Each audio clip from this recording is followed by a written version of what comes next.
আমার ওকে দিচ্ছ কেন? হ্যাঁ তো রমেশকে দিবি কেন? তা আমি ওই দিক দিয়ে যাবো পার করে তবে তো এই শুনো, এই শীতেটাকে একটু ঠিক করো। তুমি যাও ওইদিকে চলে যাও, তুমি ওইদিকে চলে যাও না, সাইড কাটি চলে যাও। শীতেটাকে ঠিক করো। হ্যাঁ ও তো বিয়ে করেনি। কে? আমার তো বাড়িতে বিয়ে হয়েছে ওই জন্য দিদি আসছে। বাঁটাকে তোমার নিয়ে ঢুকে গেছে। না না কালীঘাটেই হয়েছে। গাড়িতে বিয়ে করতে বাড়িতে অ্যাক্সিডেন্ট হয়েছে।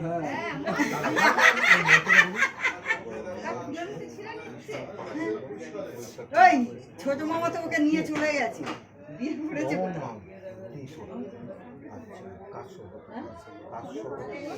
হ্যাঁ হ্যাঁ হ্যাঁ ফোনে আছে, মা আছে।